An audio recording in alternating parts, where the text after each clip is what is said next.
Magandang araw po sa inyong lahat at welcome dito sa aking session. Ito po ay tungkol sa responsible use of social media. Kayo po ba gumagamit ng social media sa inyong mga lugar, or sa inyong tahanan, pang-personal, o sa inyong pang-araw-araw na buhay? Yan. Sana po makatulong itong session natin. Maigsi lang naman po ito tungkol sa kung paano ba natin gagamitin itong social media sa ating mga ginagawa. Alam nyo, ang social media po, tinatawag nilang double-edged sword. Bakit daw? Kasi meron itong pros at meron itong cons. May maganda at medyo hindi magandang naidudulot ito sa ating buhay. Sabi nila pwede itong lifeline or liability.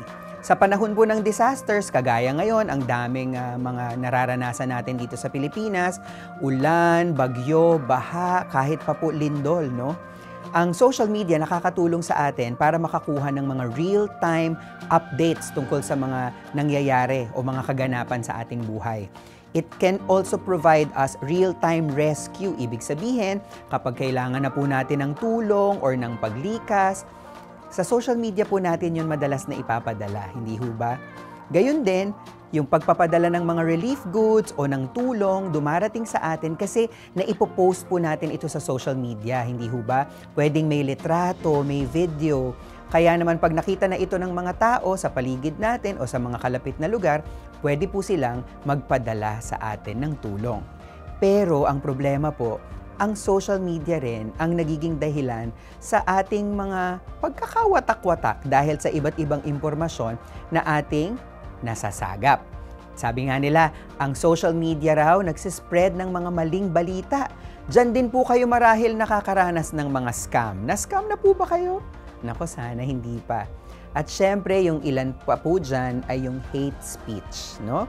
Marami pong mga tao ang nakakaranas ng masamang mga salita o ng mga nakikita sa social media. Kaya po ang tawag sa kanya, double-edged sword.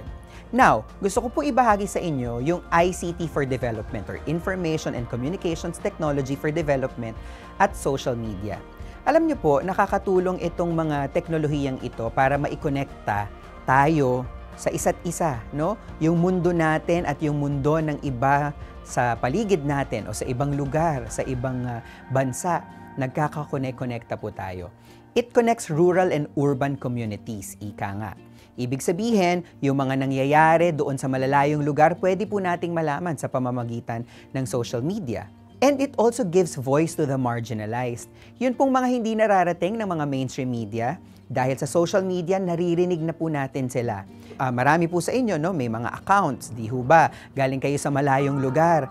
Nalalaman namin yung tungkol sa inyong lugar, dito halimbawa sa Maynila or sa probinsya namin sa Laguna or sa Pampanga. Dahil po, yung pagpo-post ninyo, buong mundo yung nakakakita, no? Kaya yung mga nangyayari din po sa inyo, pwede naming malaman, pwede naming marinig, pwedeng maaksyonan. It also strengthens citizen engagement. Dahil po sa social media, yung mga issue sa bansa, pwede nating pag-usapan. At doon ay nakikilahok po tayo. Nabibigay po natin yung ating mga opinyon, mga kuro-kuro, mga hinaing, dahil po sa social media. So in other words, it gives voice to us. But you know, reach without responsibility is risky. Ibig sabihin, ang lawak-lawak man ng ating naaabot dahil sa social media, kung hindi po ito responsableng nagagamit, medyo problematic po yan. Kaya po ngayon, ibabahagi ko sa inyo ang 5 principles, no? 5 prinsipyo sa responsible na paggamit o responsableng paggamit ng social media. Ang una po dyan, accuracy. We have to verify before we amplify. Ibig sabihin, dapat tama ang impormasyon, alam natin kung ano ang source nito, saan siya nanggaling, bago po natin i-share sa iba.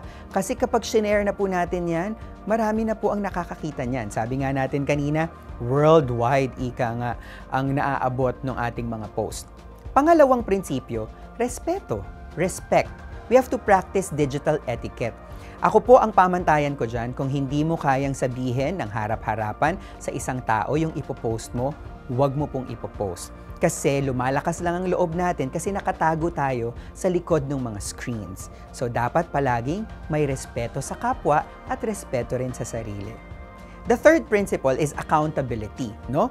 Own your digital footprint. Ibig sabihin, ikaw ang ituturo namin sa bawat post mo, hindi ba? So, kailangan ay accountable ka sa kung ano man ang binabahagi mong impormasyon, kaalaman man yan, o mga bagay-bagay. Kaya dapat laging totoo at laging kaya mong panindigan yung anumang pinopost ninyo sa social media. Kahit pa po yan sa inyong mga organization, no, dapat laging totoo, verified ang information.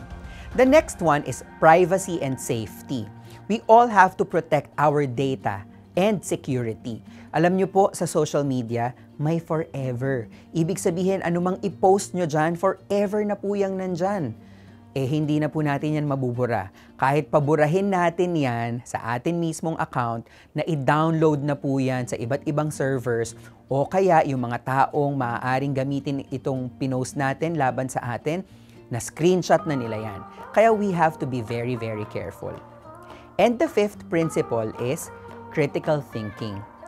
We always have to question the sources and the content ng mga nakikita natin at nababasa natin. Let us not take them at face value. Ibig sabihin, i-verify yung mga sources. Kanino ba ito galing? Legitimate kaya yung media company na nag-share nito? O kaya yung organisasyon na nagbahagi nitong impormasyon na to? Kaya kayo rin po, ganun din ang gagawin ninyo sa inyong mga sariling mga pages. Napakarami po ng mga gampanin ng iba't ibang stakeholders para sa ating magandang experience online, ika nga. Unang-una po, sa mga local chief executives, kayo po na mga leader ng ating mga LGU o ng ating mga komunidad, we have to model responsible use. Marami na po ang gumagamit ng social media sa kanilang pagmamanage ng iba't ibang mga serbisyo, no, na pampubliko. Alam niyo po, isang estudyante ko noon sa kolehiyo, sa UPLB College of Development Communication, ang thesis niya tungkol sa paggamit ng Facebook, no, bilang isang e-governance tool. At ang nalaman namin dito ay napakalaki pala ng potensyal ng social media para maihatid ang mga serbisyo sa ating mga mamamayan. So dapat tayo ang maging modelo, tayong mga local chief executives ang maging modelo ng paggamit nito. The next one, para po sa mga knowledge workers.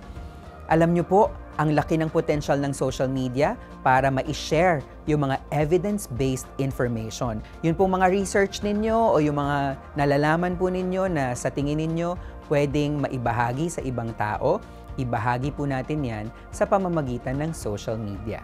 At syempre po, sa ating mga community e-centers, I think maganda na tayo mismo ang manguna sa pagtuturo ng digital citizenship, no? Kasi yung ating mga community e-centers, napakalaki ng potensyal para maging kanlungan or hub ng mga taong gustong matuto tungkol sa social media, sa online communication at iba pang mga bagay gamit ang teknolohiya. Marami pong mga challenges ang hinaharap natin dito. Una na po dyan, misinformation and disinformation o yung kilala ninyo bilang fake news, no? Pero yung mga pagpapakalat ng maling impormasyon, sinasadya po ito ng ibang mga tao, no? Kaya dapat maging media and information literate po tayong lahat. Alamin kung anong totoo, alamin kung saan nanggaling at ano ang motibo ng mga nagpo-post. Pangalawang challenge po, cyberbullying tsaka harassment. Dahil nga po ang lakas ng loob ng mga tao online, nako, ang dami-dami nilang kayang sabihin laban sa isang tao, sa ibang mga organisasyon, 'di ba? Kaya naman nakakaapekto rin ito doon sa mga taong nasa social media. Ang pangatlo pong challenge, yung tinatawag na algorithmic bias. Ano pong ibig sabihin nito? May tinatawag pong echo chambers. Ito yung grupo ng mga tao na iisa yung takbo ng isip, iisa ang mga interes nila. Nagkakaroon ng echo chamber sa social media dahil yun pong lagi nating kinokonsume na information, yun at yun din po ang ibinibigay sa atin. Kung align tayo sa isang information, yun at yun ang ibibigay sa atin. Hindi natin nakikita yung iba pang bahagi or yung ibang side. Kaya po parang weird din na ang lawak-lawak ng naaabot ng social media, pero nililimit din pala nito ang ating mga nalalaman. Halimbawa, sa timeline natin, ngayon po siguro pag nag-check kayo, kung naka-on po yung microphone ninyo nung pinrest nyo yan, nung kayo ay nag-subscribe sa isang social media platform, marami po dyan lalabas tungkol sa mga sinasabi ko ngayon. Kasi nakikinig po sila sa atin. Yun naman yung tinatawag na surveillance, no? Hindi natin alam na sinesurveil pala tayo, tinututukan pala tayo. Sa bawat click natin, sa bawat swipe natin, yan yung mga impormasyon na feeling ng social media gusto natin. Kaya yung algorithmic bias, yan yung ibibigay niya sa atin, no? Next na challenge, mental health impacts. Marami po sa mga kabataan ngayon nakatutok sa social media at ano po ang nangyayari? Yung buhay nila na de-define nung mga nakikita nila sa online. Ibig sabihin, pwedeng ma-shape nito ang mga bagay na gusto nilang gawin o hindi. Minsan, bumababa ang self-esteem dahil hindi kagaya ng mga kaibigan nila yung kanilang mga nararanasan, no? Kaya mental health impacts ay malaking problema pagdating sa paggamit ng social media. At saka yung gabi-gabi nakatutok sa social media, nakakaapekto rin po yan. Ngayon, ano po ang aking panawagan sa inyo? Alam nyo naman po na ang responsibilidad ay isang kabahaginan, no? Responsibility is shared. Ibig sabihin, hindi lang po yan gawain ng isang tao lamang. Ang gobyerno, civil society, private sector, or mga citizens kagaya po ninyo, may responsibilidad po tayo, no? Para maging safe space ang ating online space. At sa ating mga community e-centers, sana po kayo ay magsilbing digital hubs of responsibility. Ibig sabihin, sa inyo pwedeng mag-access, no? Pero kaakibat nito, yung edukasyon. Ipaalam po natin sa ating mga kababayan kung paano gamitin ng tama at responsable ang social media. At syempre, maging safe space po tayo sa mga taong gumagamit nito. At bilang pangwakas, tanungin po natin ang ating mga sarili. Yun po bang ating social media nakaka-empower or nakaka-endanger? I hope we choose to empower. Magandang araw po at salamat po sa oras ninyo. Ingat po kayo.